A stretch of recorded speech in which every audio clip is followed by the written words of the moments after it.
Yeah. I love my HBCU. And boy, I love it, love it. I love it, love it.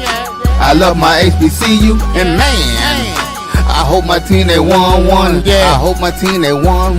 Yeah. Man. I hope my team they won. I hope my team they won.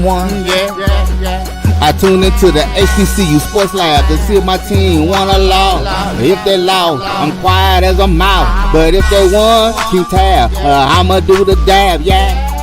Dr. Cavil, he know what he be talking about.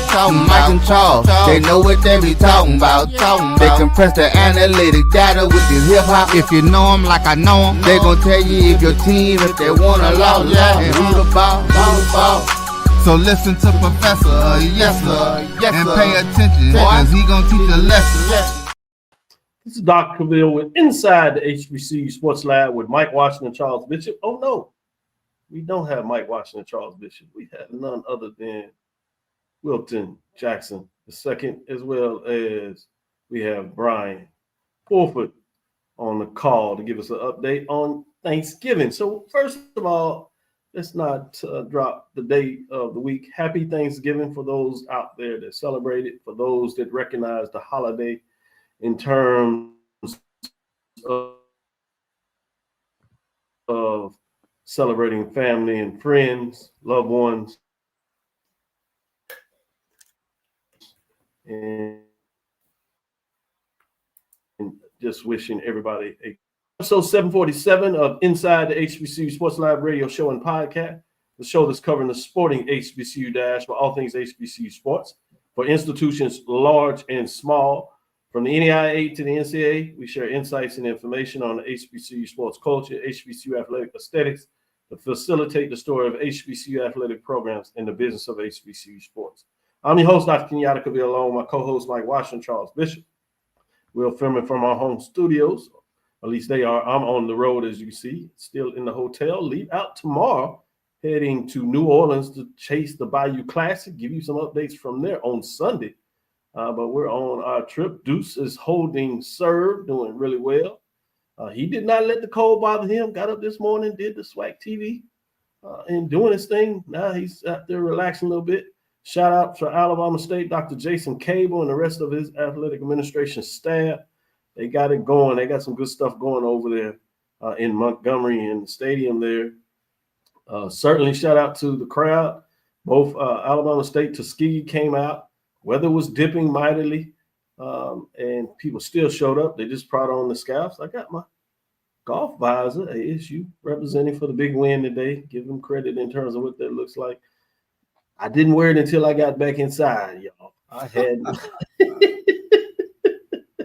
You had to make sure to clarify that. Yeah, I don't know. I don't play well in the cold. Thank God for sweets and things of that nature and being blessed and folks that recognize you, give you opportunity to be in there. Because you all folks like Wilton, they get it done on the sidelines. So I'm like, man, yeah, y'all can have that. I did go down there. Shake a couple of hands, and I moved around quite quickly. It had to be a better way. With that being said, Brian, how you doing today? Doing well, Doc. Doing well. Happy Thanksgiving to you. Happy Thanksgiving, Wilton, and to the HBCU family out there. Hopefully, everybody had a good time. Hopefully, find a way to be around some family and somebody have a piece of pie or a piece of cake for me. I didn't get any, but it's all good.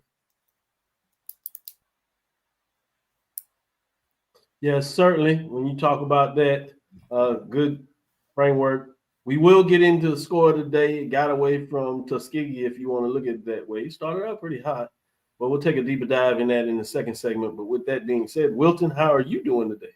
Doc, I am doing great. Happy Thanksgiving to you. Happy Thanksgiving to you, Brian, and everybody else in the HBC landscape. It's been a great day.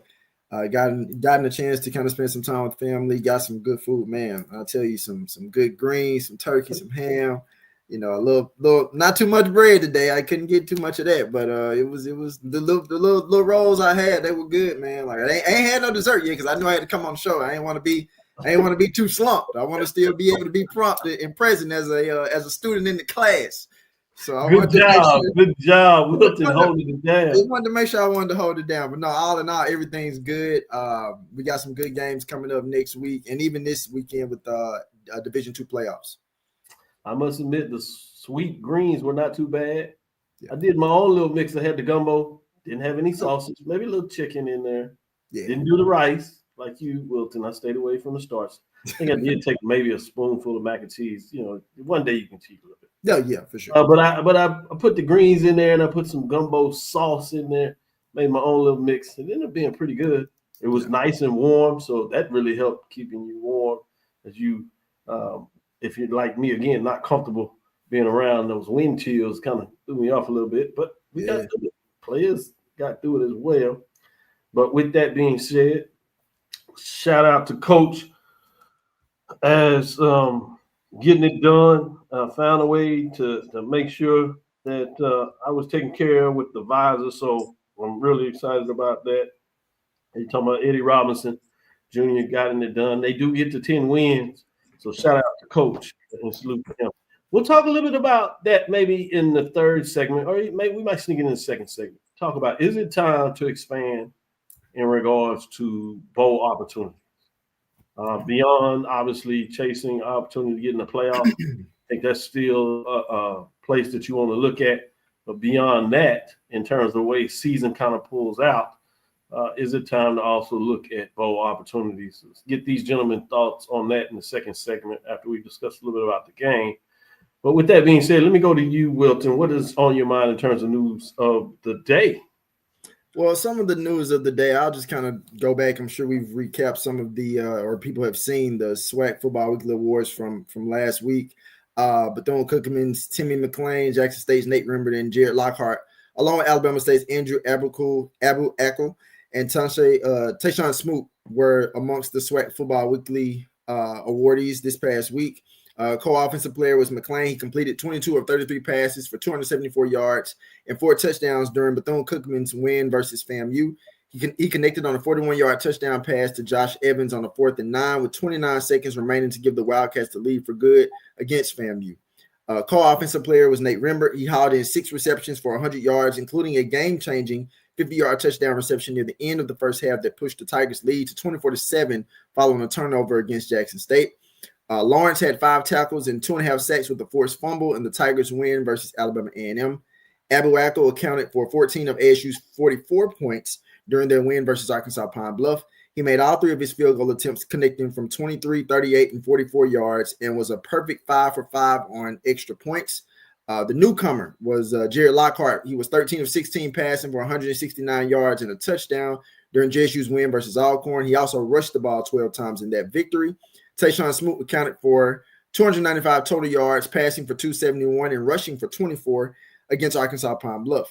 He completed 20 of 28 passes for 71.4% and 4 touchdowns while rushing 4 times for 24 yards. Good update. Shout out to the SWAC players of the week as things are running down.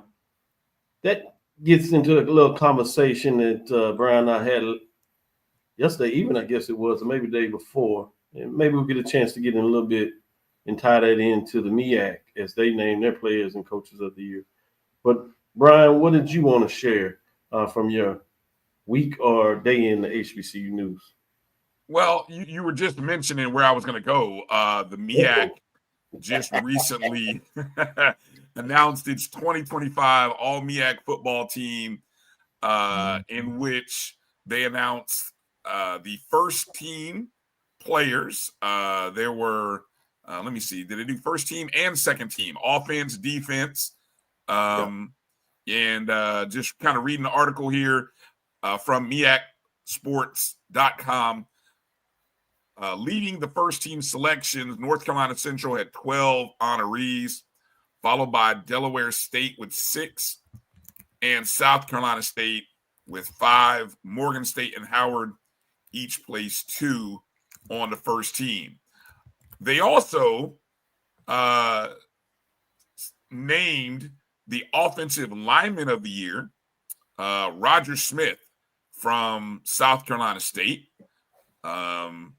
So this is the second consecutive Bulldog offensive lineman to earn the MEAC's highest honor in the trenches, a dominant and steady force on the offensive front.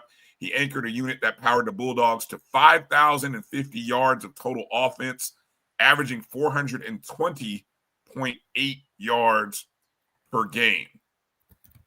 That's pretty doggone impressive. The rookie of the year was Raymond Moore III of Morgan State. An exceptional freshman season, passing for 1,049 yards, completing 90 of 166. That's 54.2%, averaging 116.6 yards per game with 9 touchdowns, a true dual threat. He added 414 rushing yards and 6 touchdowns, averaging 46 yards per game, and ranking 9th in the MEAC in rushing. He appeared in 9 games and started 5. He earned Rookie of the Week honors 6 times. So pretty impressive. And he is one of the 25 finalists for the 2025 Jerry Rice Award, which is presented to the top freshman in Division I FCS football. So congratulations to Raymond Moore. Then the MEAC announced the Coach of the Year. Now this one, I don't know if you want to say this is controversial or not, but it definitely was highly talked about. It was controversial in those social media streets. Yes. Well, like I said, it was definitely talked about. In just his second season leading South Carolina State, Chennis Berry solidified himself as one of the most dynamic coaches in HBCU football since taking over the program. Chennis Berry was named the MEAC Coach of the Year. He's gone unbeaten in MEAC play, 10-0, guided the Bulldogs to a 9-3 overall record, securing their second consecutive MEAC championship. And, of course, leading them to the Cricket Celebration Bowl for the second consecutive year. Now, why, you may say, is it, quote-unquote, controversial? Well, another coach by the name of Deshaun Jackson just happened to take a Delaware State team that was preseason predicted 6th. That's like 6 out of 6.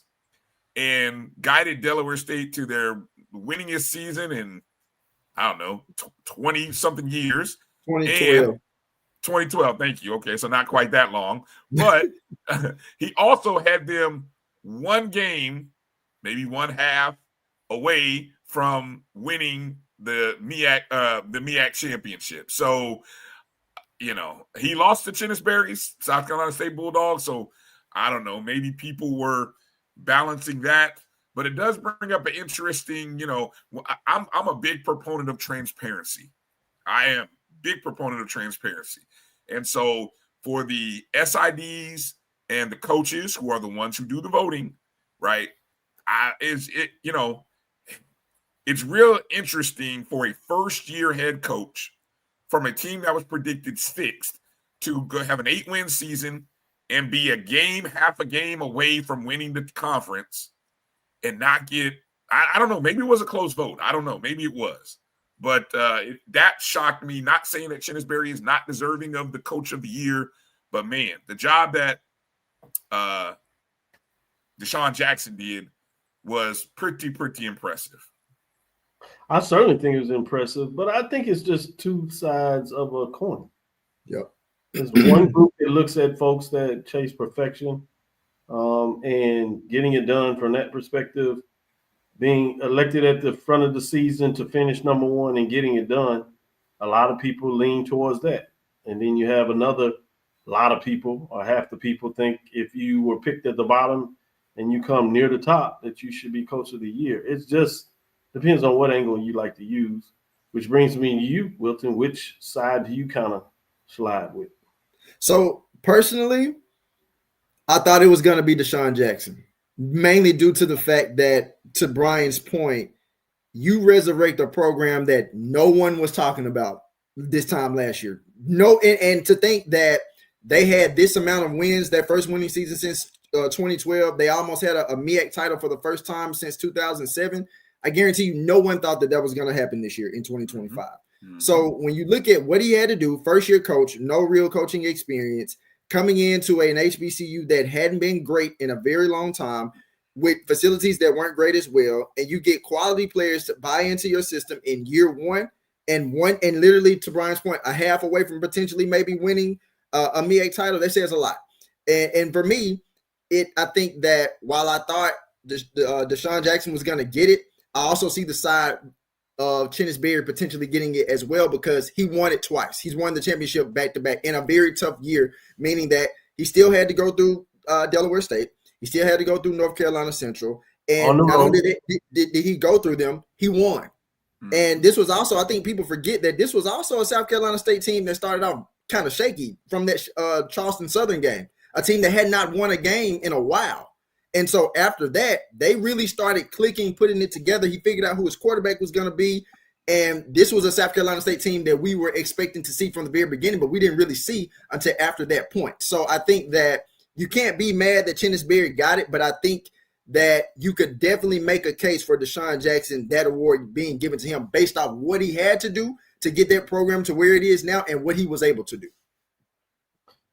Yes, and didn't he have the quote in terms of, I guess, the interview he had talking about whether it's at the beginning of the year or recent, where he talked about replacing all the seniors that left, the number of transfers. You talking about Deshaun or Chennis? I'm talking about Chennis Berry. Oh, yeah, no, he did. He talked about that recently. Yep. The seniors that left. A lot of those players on last year's team was from a lot of folks from him, and that's probably why they started off slow, to your point. But right. I think that's interesting when you look at that. So again, to me, it's just a side of the coin. It's just, half glass, half empty, half full. Which side do you look on? Some people are full, some people are half empty, and I think it tells a lot of people's perspective of what side they kind of go with. They tend to lean in, and for me, it half a dozen other, I'd have been like, makes sense either way it went. I could see why you would pick that.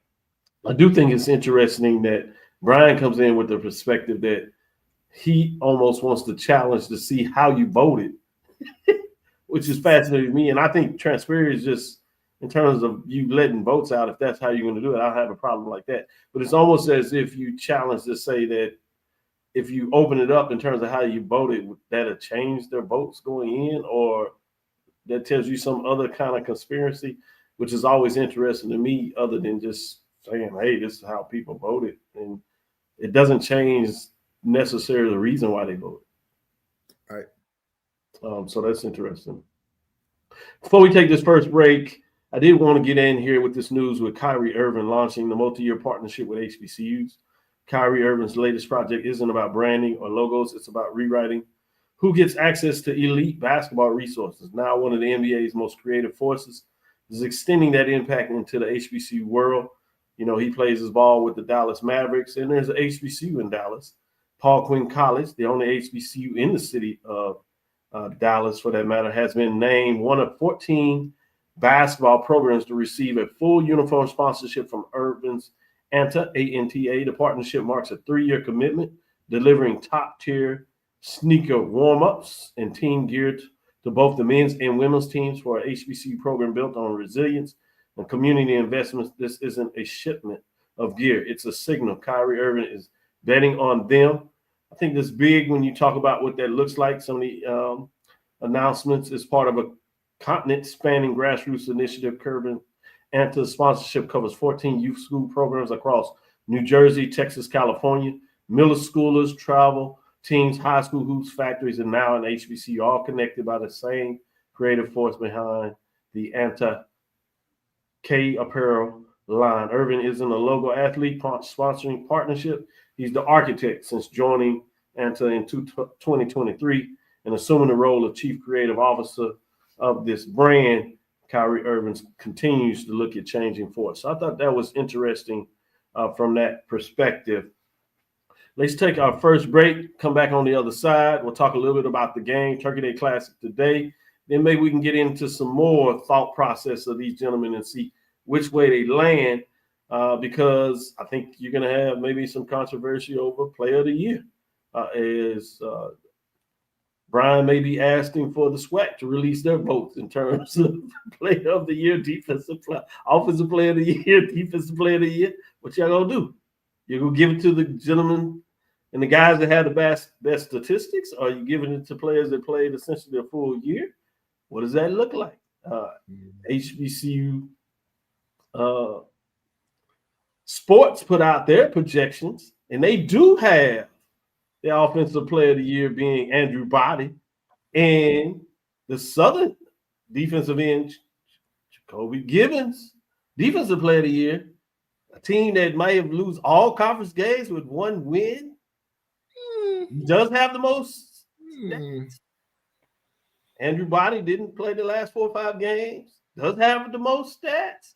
So it'll be interesting. We're going to have those that are stat geeks versus those that are not. And it's intriguing for me. Brian wants to go one way with the players, but then he ignores that for the coaches. He don't want to go with the coach that had the most wins and got it all done. He wants to go to the coach that did almost close and got that done. So it shifts. That's what fascinated me. With that, we'll take our first break, come back on the side, get into the game, and then we'll let Brian redeem himself.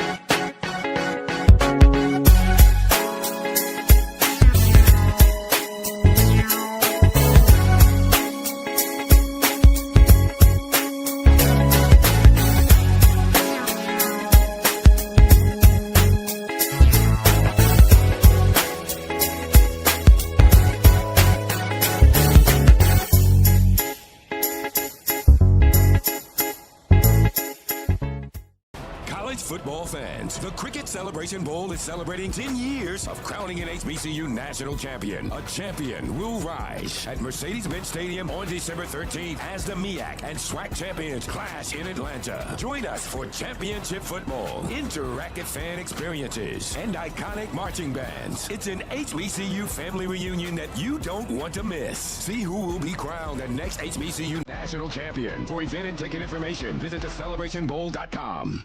For over 30 years, HBCU Image has been more than just an apparel store. We've been a movement, a statement, a legacy. We celebrate the pride, the purpose, and the culture that make historically black colleges and universities legendary.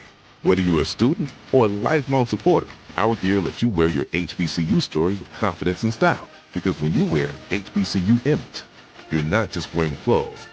You're wearing culture. You're wearing pride. You're wearing purpose. HBCU. With over 25 years of serving our communities, Destiny Financial Services, a division of Global Life, is here to help you and your family through difficult times. From cancer care to accidental industries to cardiac care, we all know that there are times that you can't control what happens in your life, but you can be prepared to weather the storm when it comes. Call DFS at 877-300-8269 or visit the website at www.globelifeinsurance.com. That is 877-300-8269, or again, the website at www.globelifeinsurance.com.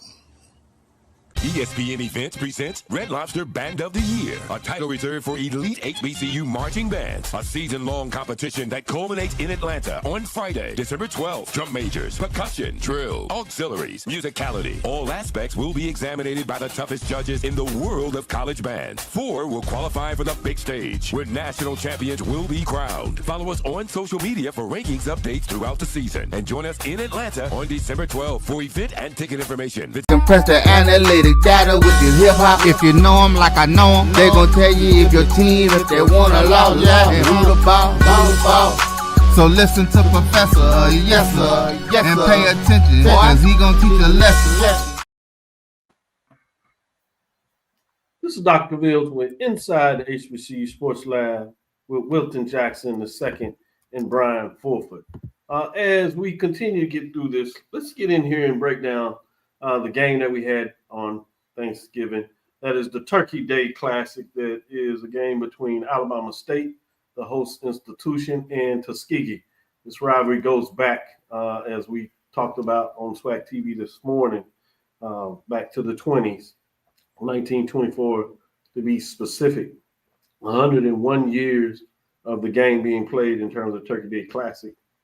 Tuskegee did pull out for a while as they were playing some good football. At that time, they were interested in making a run in the Division II playoffs. And then they decided, in terms of financial reason, that it was time to go back into the game. During that hiatus, you had Mississippi Valley in the game, Prairie View in the game, as well as Pine Bluff. But today's score was 58-21 as the Hornets got it done. It was a little intriguing earlier. Tuskegee actually had the lead 14-7, 21-14. And then all of a sudden, Alabama State got the rolling in the matchup, scored those 2 touchdowns and a field goal before the half, and didn't look back as they shut out Tuskegee in the second half in terms of what took place there. So fascinating matchup in a lot of ways. Give you a couple of data points before I ask you your thoughts in terms of this matchup. Alabama State put up 598 total yards, 463 passing, only 135 rushing, and gave up 150 yards rushing as Tuskegee, the Golden Tigers, got that done. And they passed for 208 yards for a total of 358. Let me go to you, Wilton. What were your thoughts on this matchup? Was this the way you expected to go? Did it surprise you early that the Golden Tigers were able to even, keep close? In fact, having a lead shortly before the half for the Hornets went on an explosion. Doc, when I saw or was keeping up with this game in the first quarter, I said this was not how I expected this game to go. I definitely didn't think it was supposed to be this close in the first quarter, let alone Tuskegee having the lead after the end of the first quarter. But I'm sure Coach Robinson probably told his guys some necessary choice words after that first quarter to wake up, and they absolutely did that. They outscored Tuskegee 24-0 the second, 14-0 in the third, and of course 6 points in the fourth. And this is the final score of the game. Obviously, is indicative of what I thought this would be. But again, like, Tuskegee didn't necessarily play a bad game. Not offensively. It's more so the fact that they just couldn't stop. They couldn't stop Alabama State defensively because I was looking at the stats, Doc, and Tuskegee was 6-11 on third downs. They had over 350 plus yards in total yards. They ran for 150 yards on the ground. They only had 4 penalties. As a matter of fact, Alabama State had more penalties than them, but those turnovers. They had 3 turnovers in that game, 3 interceptions specifically. So when you think about that, you're not going to win a game if you have the most turnovers in most cases. It's just not going to work that way. And I think that you saw a Alabama State team that woke up and they found a way to shut down the Golden Tigers offense, the offense that they had, at least stopped them from scoring. They were able to still kind of move the ball, but they were able to stop them from scoring. And I think a strong positive that I like too was, again, it was Tuskegee, but Tayshaun Smoot, the way he ended this season, 4 touchdowns, I believe, in this game. Yeah, 4 touchdowns, 422 yards in the air, and 189 going to Jalen Jones, one of the biggest playmakers at wideout. So if you're Tayshaun Smoot, you're excited about the way this season ended per se with a win in your stat line. And this was really a solid season for Alabama State. It sucks that you have 10 wins, most wins since 2004, the last time they won the SWAC championship when Tavares Jackson was the quarterback. It's tough. Like you talk about one play that came down to you being in the SWAC championship versus Jackson State competing for a SWAC championship at this point. So, but nonetheless, kudos to Eddie Robinson Jr. for the season that they put together, obviously with Andrew Body out. And some other players, stepping up, making big plays, and this is what I expected Alabama State to do. Great points all around. 23,256 watched this game, ASU football stadium. The high was jumping, as I like to call it, in terms of the stadium bar in there. They call it the Nest, but fascinating when you think about that. Brian, where are you in terms of what you thought about this matchup? Well, first off, props to the 23,000 plus that came to see this game. Holiday. It just for those of us outside of the state who will kind of look at this and say, "Oh, poor Alabama State for not having an opportunity to continue playing after today." The benefit of playing this game in front of 23,000 speaks volume. and you don't lose money. So, congratulations on a 10-win season. Point number 2, Tyshawn Smoot. Now, if we don't see, I'm going to be controversial here because I love it. If we don't see Andrew Body again in an Alabama State Hornet uniform, man, how good is Alabama State with Tyshawn Smoot leading them next year as just a redshirt freshman? Jalen Jones is a freshman. Alabama State future is very bright. So I know, everyone in Hornet Nation is going to pony up and do what they need to do from that NIL perspective to keep Andrew Body. But if you were to go elsewhere, make sure y'all take care of Tyshawn Smoot. That's all I'm gonna say, because that young man, the future is bright for the young man from Springfield, Ohio. So make sure you take care of him as well. Great points in terms of what you look at in this matchup. Let me go to the slide. Let's take it in. It's holiday, so we give thanks. What if we had a second bowl? Maybe HBCU Go Bowl, just for talks. Would you be interested in a postseason matchup that featured Alabama State and MEAC team?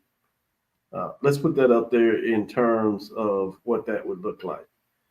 Whether it was Alabama State 10-2 against a Delaware State team, or in this case, North Carolina Central Eagles, top 5 teams in the current poll rankings. It's Alabama State Hornets sent at 10-2, 7-1.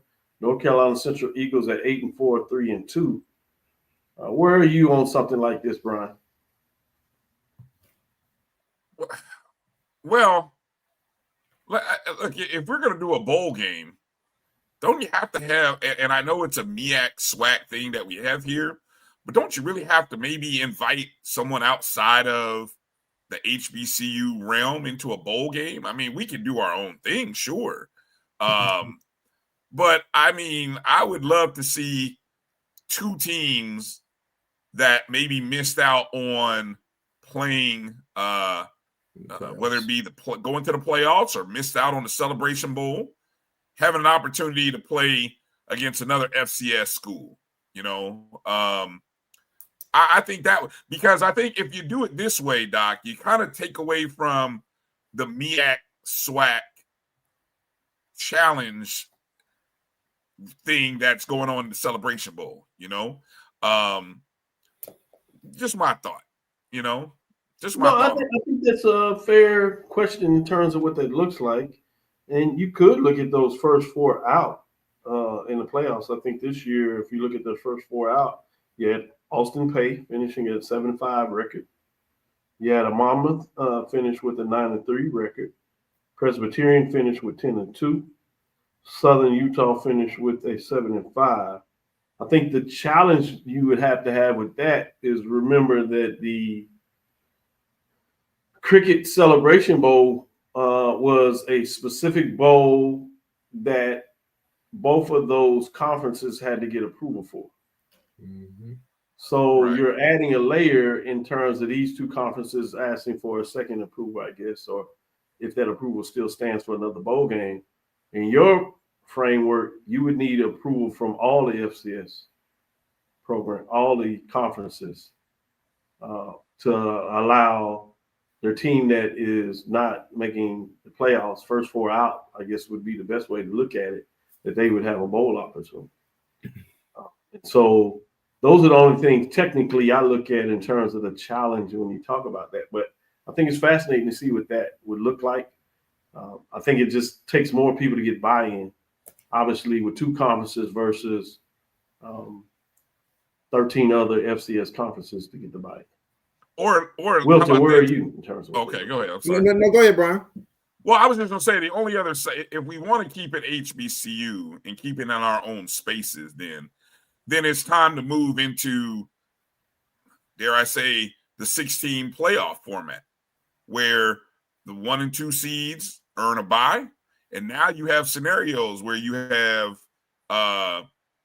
6v3 4v5 and do it that way, almost like the way the NFL playoffs used to be, when it was just 6 teams that would go into the playoffs from a divisions perspective. You know, how the AFC and the NFC would have 6 teams.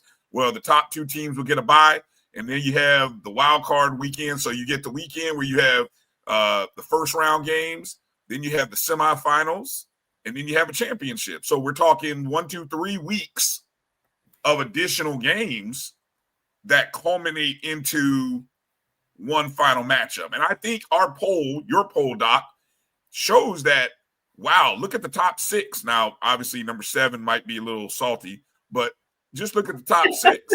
Hey, the top 6. Somebody always going to be salty. Oh, someone's always going to be salty. Yeah, that just gives us talking points of who should have been 6.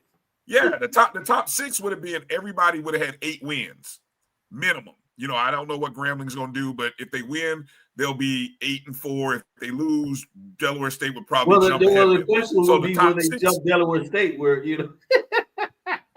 Exactly.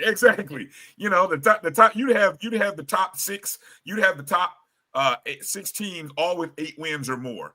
And I think we would have a real intriguing playoff to talk about, which would lead us into the Celebration Bowl. You know, Brian always is going to push the envelope. You know, you ask those folks to be innovative. See, Brian was like, don't ask me to be innovative if you don't like my innovation thought process. Only thing I would add about that, I think you'd have the challenge. You're still going back to the NCAA to approve now another playoff at the FCS level, specifically HBCUs, when they have that concurrent playoff going on. I think that might be a little more challenging than just getting another bowl game approved, but I'm fascinating to see what that looks like. Shout out to Lacey. I saw him out there giving much love. Also saw young lady out there representing Daytona Beach. I got to see her last week. I was in Florida for the Orlando with the Florida Classic. Shout out for those lab listeners. It's exciting when you get on the road, Wilton, and you get a chance to talk about fans that really celebrate what you're doing. They give you much love. So appreciate that, man. Lacey just broke down some stories and it's funny, folks looking at you, Dr. Cavil? Yeah. They can spot you anywhere. I guess the hair and the hat, it kind of works. It's not the easiest thing to miss or hide. So they'll be like, hey. Yes. So Wilton, let's get back into it. What are your thoughts? Brian loaded the potato for you, so I don't know what direction you're going, but you're open to it. Would you be interested? Could I sell you on the Alabama State, North Carolina Central game if we keeping it MEAC SWAC? Can I, interest you in the top 7 matchup with that? Or do we give it to the runner-up, whoever loses in the SWAC championship game? Should they be the ones benefit in terms of getting a true postseason game? So I'm going to load it up for you to give you more even meat on the bone to talk about which direction you going with, Wilt. So I'll start from the angle of the MEAC SWAC. I'm gonna be real, knowing that the way the intrigue comes every year with the Celebration Bowl, 9 times out of 10, I would lean more toward the MEAC SWAC competition than another bowl. And personally, specifically this year, and I know things will be different year by year depending on different dynamics, right? Of course, we had a stellar, unexpected year from Delaware State in the MEAC, obviously with Deshaun Jackson and what he was able to do. That it may be something like that for another team in the future coming forward in the MEAC and or the SWAC. But I think that if you sold people on the idea of getting, say, whether it's Delaware State, and let's say it's Jackson State that loses in the SWAC championship, or it's Preview in the that loses in the SWAC championship, you get them against Delaware State. I think people would be intrigued to watch that, to come out and attend that game. I also think that, I'm not going to lie to you, a Delaware State versus Alabama State, or if you get a Alabama State versus North Carolina Central, should that have been the case, I think you get 2 prominent programs in that particular case that I think you get fan bases that would travel. I think that people would, and I don't think it would interfere with what the Celebration Bowl has established, because at the end of the day, people are going to come to the Celebration Bowl regardless, whether it's your 2 teams that's in it or you have ties to the MEAC or the SWAC. This is a big celebration. People want to come to Atlanta. It's right before Christmas. Give people something to do after football season is done. You give another high-profile matchup, maybe leading into the Celebration Bowl, or maybe even, well, wouldn't necessarily want it after Celebration Bowl. You would probably have to push Celebration Bowl back by a week per se.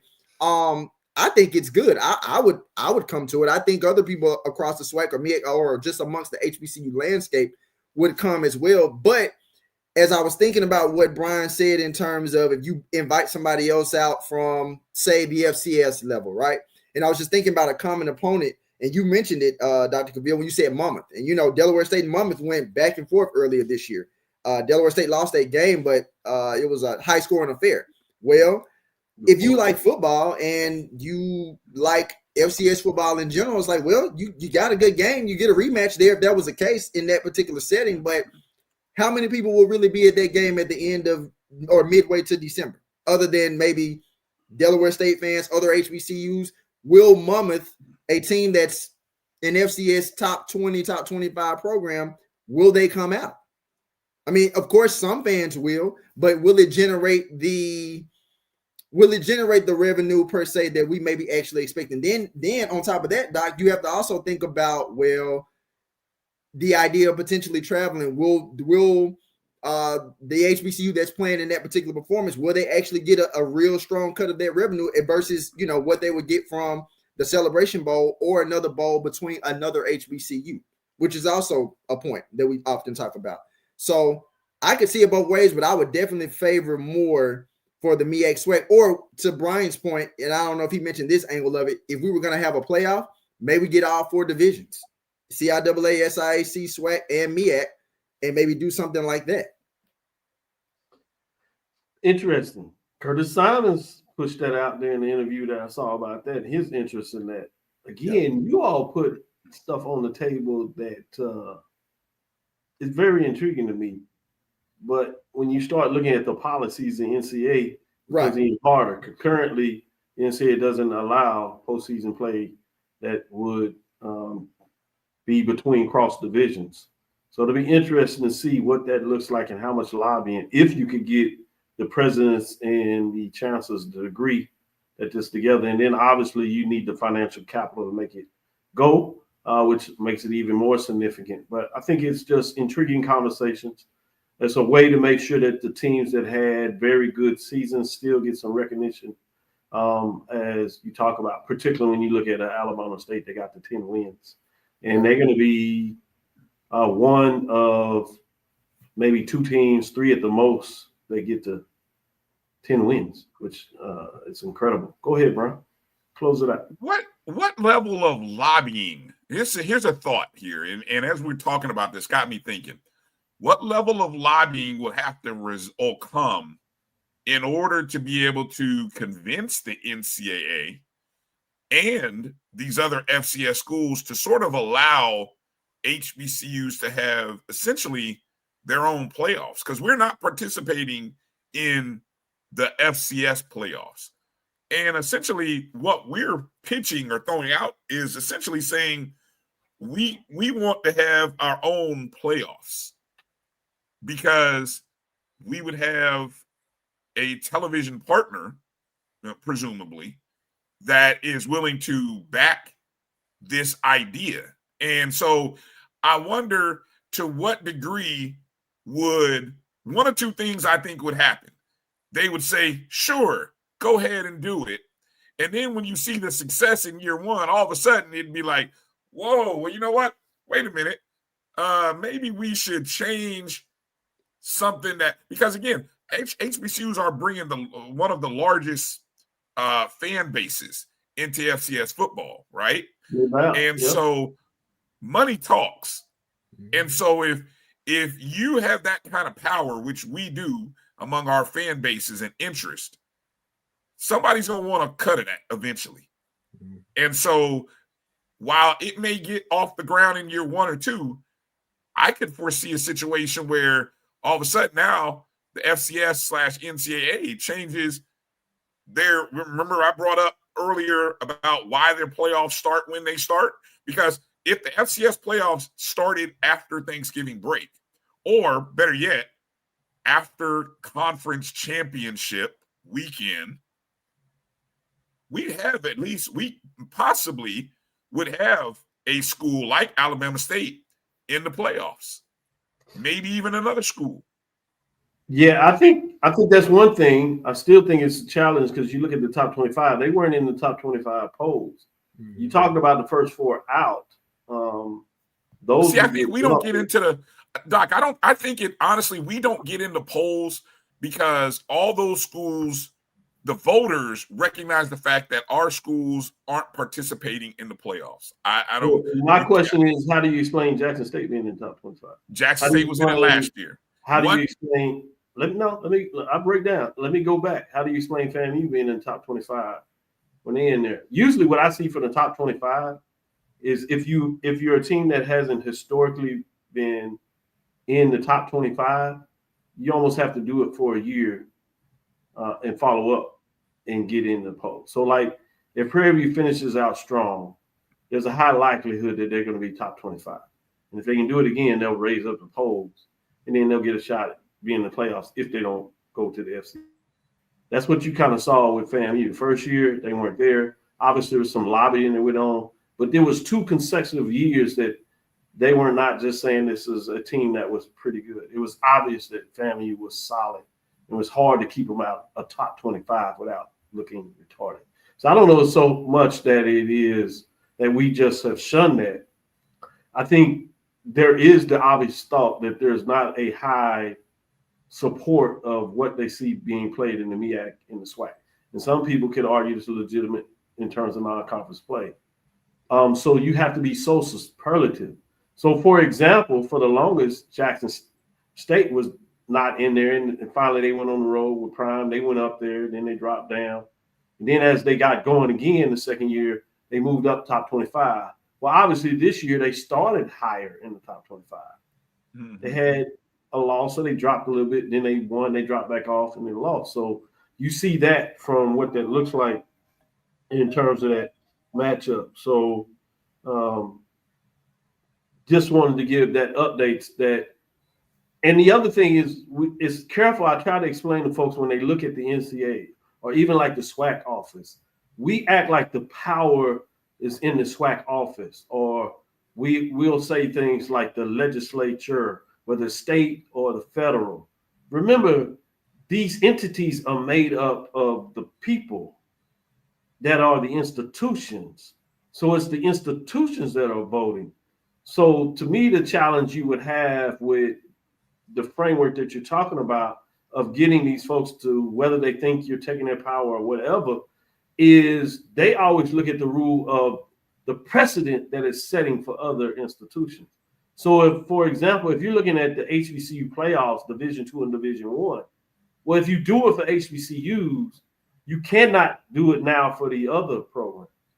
So how do you stop a Division II program from playing the FCS playoffs, if that's a desire? Because you just open up that door for that opportunity.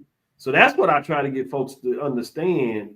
A carve out for a bowl game is way different than a playoff tournament or a particular playoff tournament between 2 divisions.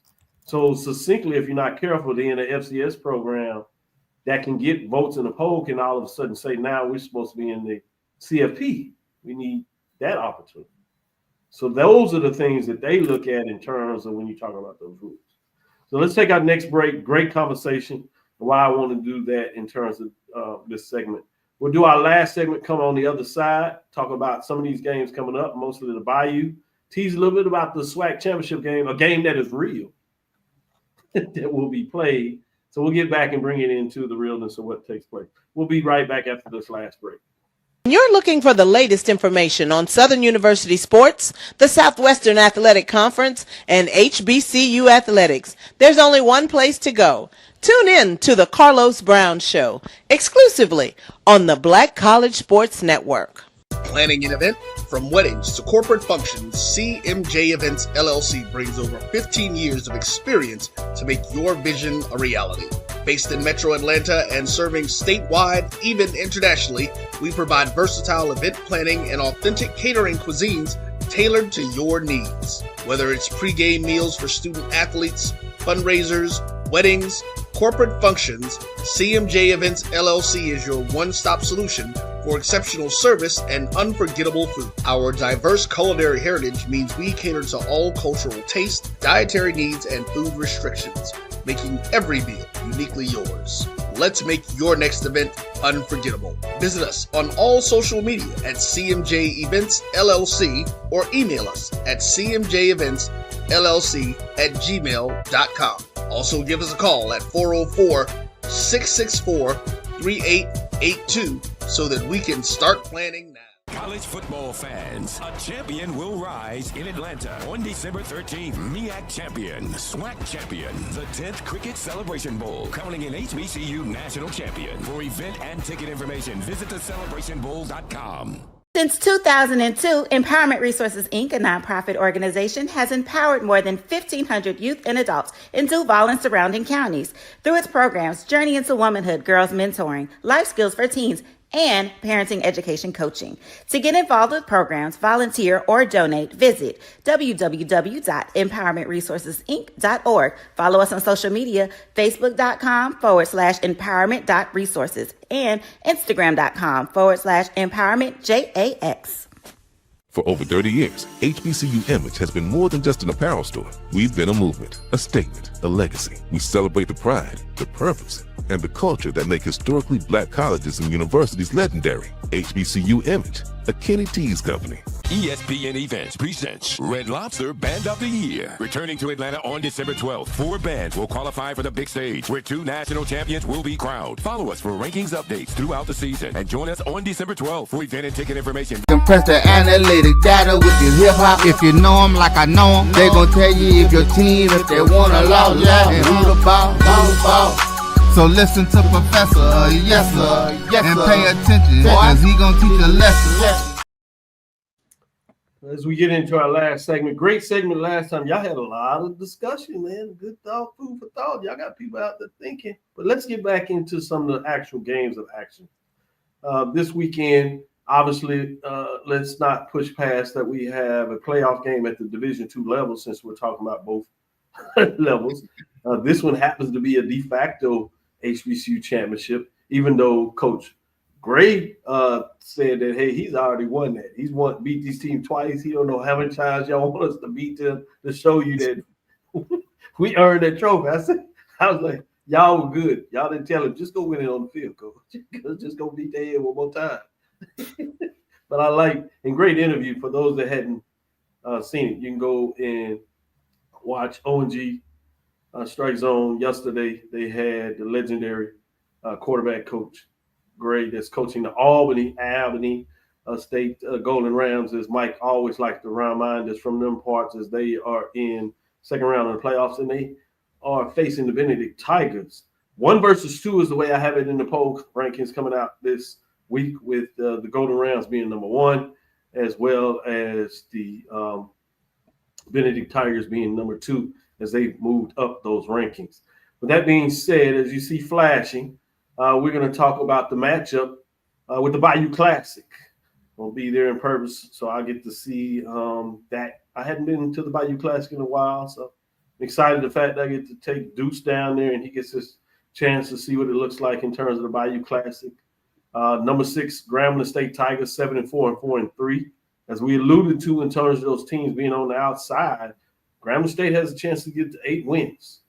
Or the other side, Southern Jaguars get to keep them at 7 wins and push them to 7-5 and get their first win of conference play to improve to 2-10 on the season. I'm going to go with you first, Wilton. What are your thoughts in terms of this matchup Saturday? But you're talking about Albany State and Benedict, or Southern versus Grambling? Southern, the Bayou Classic. Grambling State, Southern.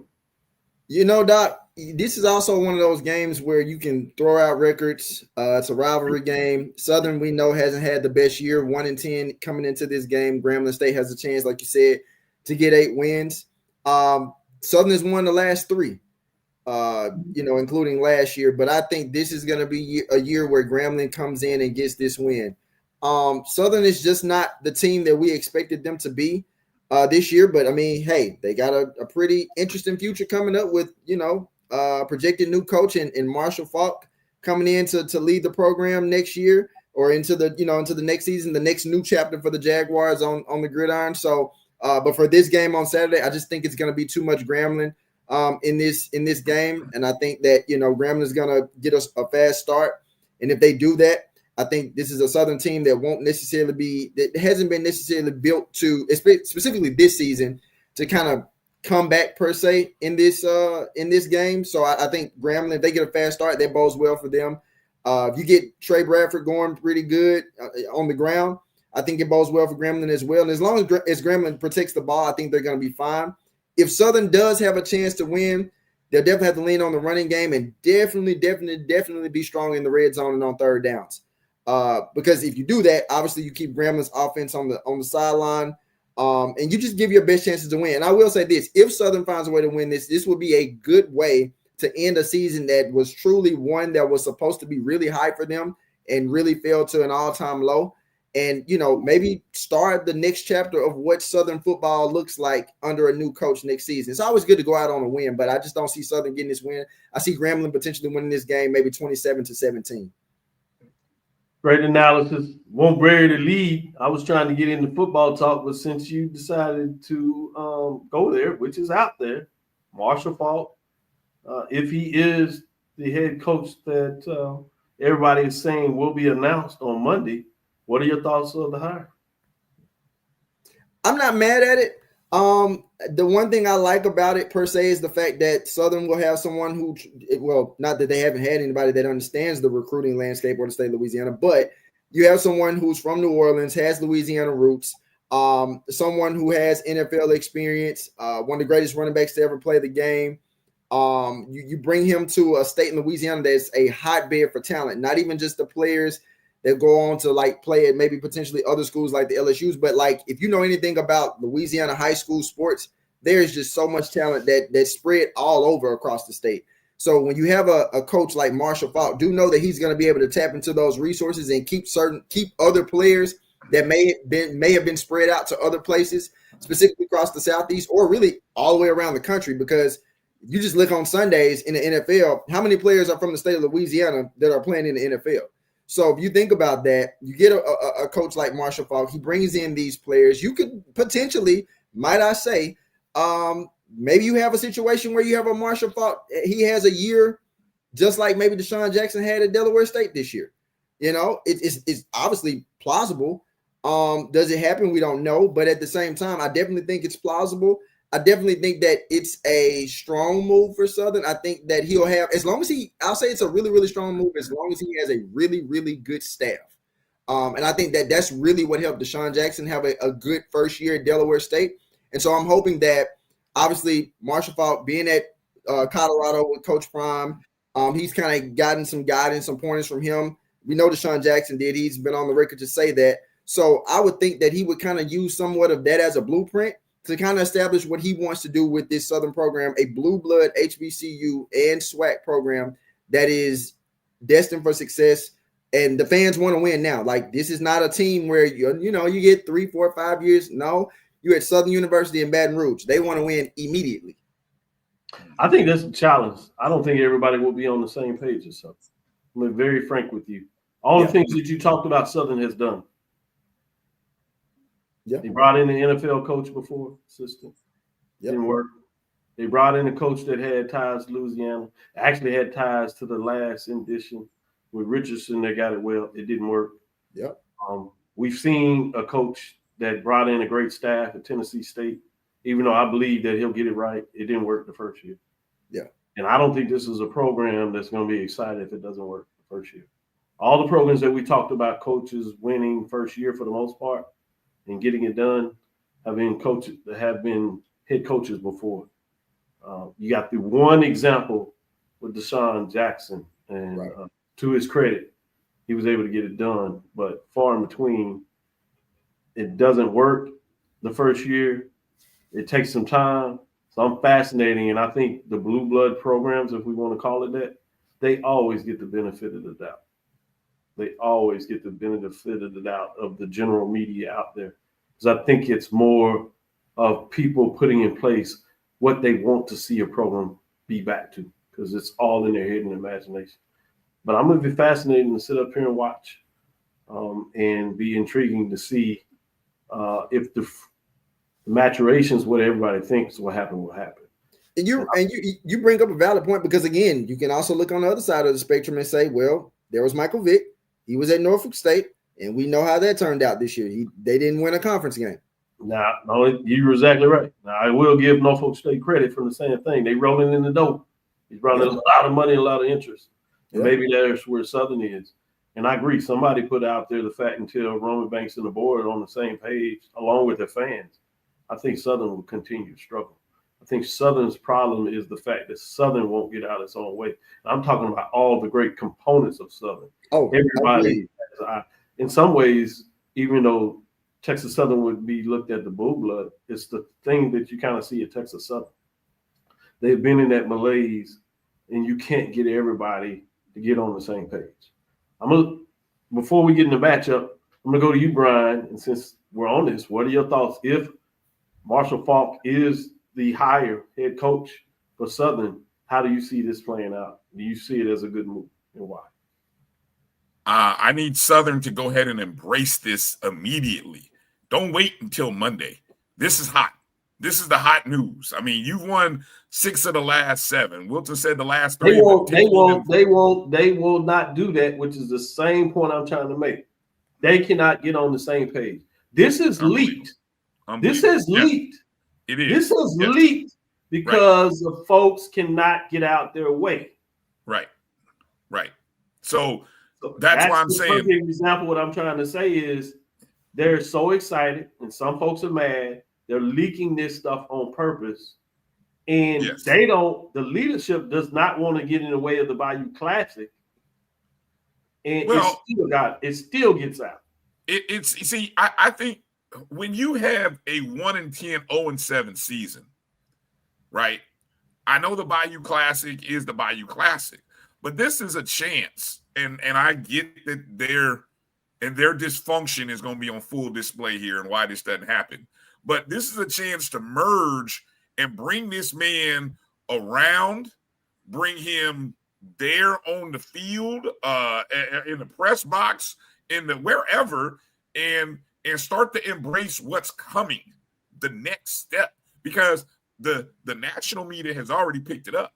ESPN, the NFL Network, they've already picked up the story. They're running with it. Hall of Famer Marshall Faulk, next coach at Southern. So you can wait till Monday, and if you lose on Saturday, now you're saying 0-8 for the first time since 1940, Southern University names a new coach. Or you turn the dime on this regardless of what happens in the game, and now you have Marshall Faulk as the new and next coach. And just by some chance, if Grambling does Grambling-type things as they've done 6 of the last 7 games and loses this game, well, what do you got? You got a Bayou Classic win. You got Marshall Faulk walking in the door.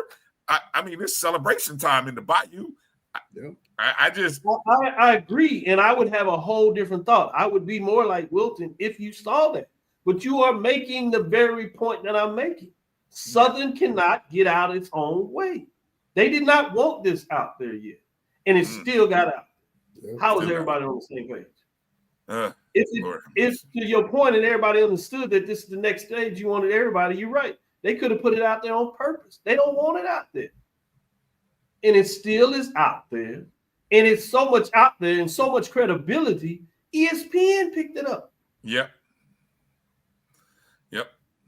And the people don't want it out there. So that's what I'm saying. That's the challenge that Southern refuses to get out its own way in terms of all the pieces of the puzzle they had.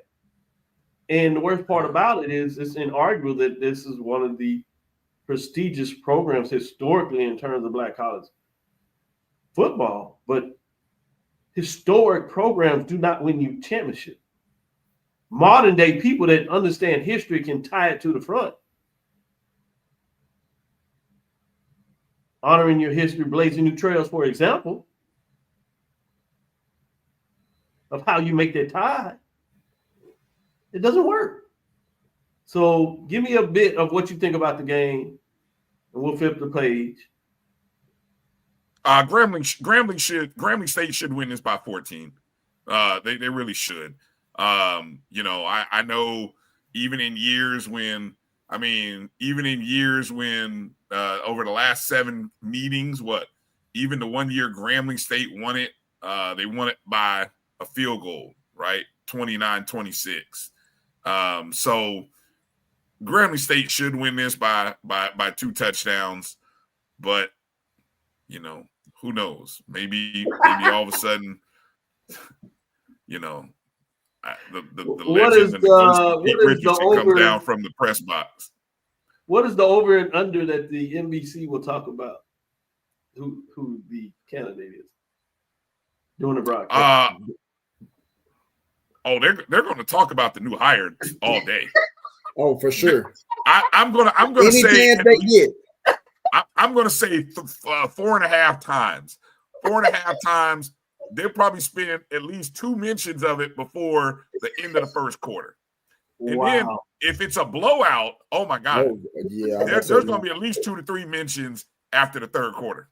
At least 2 times before halftime. I agree with you. At least 2 times before halftime, it's going to be mentioned. And Wilson's a media person, so they may start the opening segment. Brian he knows the Las Vegas, so he's saying. When they do that opening segment right before kickoff, with what's my man who does the track, because he's always there to do the.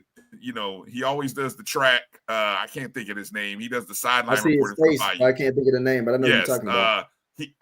I'm almost willing to bet a dollar, as much as I got, the dollar times X 100, whatever. I guarantee he mentions it in that stand-up segment right there before kickoff. Somehow, some way, it will get mentioned. I mark it down, and y'all tweet and tag me when he does it too. Oh, I love it. Y'all love it. Y'all hilarious. Yeah, this is good stuff. Well, we'll see the next chapter pretty soon. Louis Johnson. Louis Johnson is his name. Thank you. D. Louis Johnson. Louis Johnson, I guarantee. I cannot remember his name. Yes, Louis Johnson. He will mention it right before kickoff. Yeah. Yeah, that is fascinating. Last one, promise. Benedict and Albany State. I know you wanted to touch on it, so I'm gonna give you a chance, Wilton, and then Brian, I'll let you close it out on the playoff game, Division II level, between Albany State Golden Rams and the Benedict Tigers. Go ahead, Wilton. Well, I had kind of touched on it a little bit, but I definitely think this is Albany State's game. I think, and I will say this: it is hard to beat a team 3 times, and to think that you're Albany State, you beat these guys in the regular season. I mean, not only did you beat them, you crushed them in the regular season.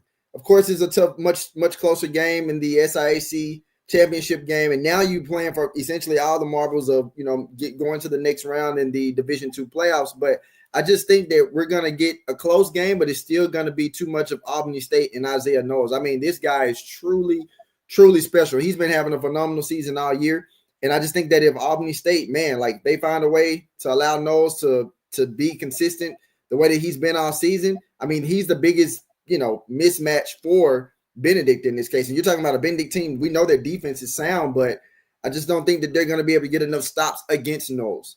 But the accent to that too is making sure that if you're Albany State, make sure you lean on your running game in addition to what Knowles is going to do, and also win the battle on turnovers. Like, maybe forcing Benedict into turnovers, because we know Benedict doesn't do well all the time, specifically on offense, and especially if they have to come back from behind. So, and if you're also getting those stops defensively, if you're Albany State against Benedict, then you're forcing Darius Ocean to, throw the ball a lot as well. So I just think that whichever team is able to move the ball consistently offensively and get touchdowns in the red zone versus field goals, and I would give that edge more to Albany State versus Benedict. I think Albany State is going to win this game, but I think it will be close. Close being that it could be maybe 24-40 or maybe 24-20, I'm sorry, or 20 or 24-20. Yeah, I was gonna say 20-40, close. Now, you handled that well because that's Yeah. Brian, your final thoughts. I'm gonna take Coach Quinn Gray at his word. I mean, he told us they weren't physical enough in the second meeting. So I think that will be different. And they showed them some things in game number 2 that they hadn't quite seen, and maybe that's why it produced a closer score. So the X factor for Benedict all season has been special teams and defensive scores. Yep. And if Albany State takes care of the ball, and if they take care of the special teams, Albany State should win this game by 10 plus. I think, and it sounds like here's a team that's locked in and focused. But I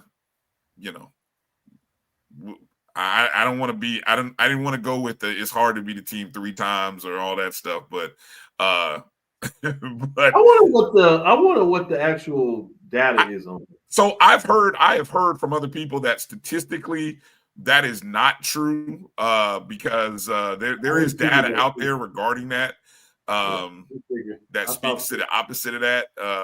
For example, in the show the other night, Coach Gray even pointed out there was a period of time when I think he mentioned the 94 calendar year in which Florida A&M and Southern played 3 times in the 1994 year. They played at the what was the previous bowl? Circle City? It's not Circle City. No. It was what's the postseason? The Heritage Bowl. They played in the Heritage Bowl, and then they played in the regular season, and then they played in the Heritage Bowl again. So they played like 3 times in a year, and Southern won all 3 of those games. So it's like, he kind of chuckled at that concept of having to beat somebody 3 times. He's like, well, Southern beat us 3 times. I don't think he was quite on. He wasn't on the roster yet back then, but he definitely remembers it. So I don't know. Yeah. So AJ Cook remembers. So good stuff. With that, I want y'all to get a chance to enjoy the rest of your Turkey Day. Again, appreciate you spending some time with us and our lab listeners to get out this great information, great show. Look forward to seeing you all on Sunday or next week in terms of getting whether to lather it up about the SWAC championship game. We'll go in all full. We'll give you some updates on some final scores. But then the rest of the week, we're going to, in next 3 shows, we're going to talk about the SWAC championship game and see what these gentlemen think about that. Follow Wilton Jackson II on all the work that he's doing. You can catch him on HBCU Game Day as he does his segment over there, giving you some great information, great laughs as well. Y'all have a ball over there with Tolly getting it done, leading that game of misfits, if you allow me to use that in a really good way.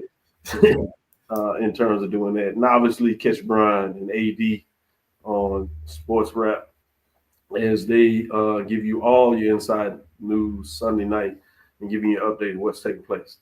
Thank you for listening inside the HBCU Sports Lab. Make sure you share our podcast with your friends and colleagues. Also look for SWAC TV Game Time. Will be in New Orleans as we start to close out the football season. We're going live for the last couple of shows. You've seen that. And we're excited about being in New Orleans for the Bayou Classic. But I am Dr. Kenyatta Cavil, the Dean of HBCU Sports, coming from inside the lab in the College of HBCU Sports with Mike Washington and Charles Bishop. Again, we want to thank you for listening to Dr. Cavil's Inside the HBCU Sports Lab. Mike Washington and Charles Bishop are on assignment. I think they're full of turkey, and they just could not wake them up. I was texting them, and they would not answer the phone. So the Tradunkian lives on. Tuesday, Thursday at 6 o'clock Central Standard Time, Sunday at 9 a.m. We'll be back and ready giving you those updates. We look forward to the news. Follow me, Dr. Kenyatta Cavil. That's Thread, Facebook, and Instagram, DrKenyattacavil. Special shout out to Roy doing the productions and getting it going, hitting the road, doing what he sees best for BCSN. My JVN is where you can connect it and get all the future shows. Inside the HBCU Sports Lab 1, though, is on Facebook. Inside the HBCU Sports Lab is on YouTube. Dream big. Continue to move forward. We will talk with you soon. Brian? Of course. Wilton? Lecture. Dismiss.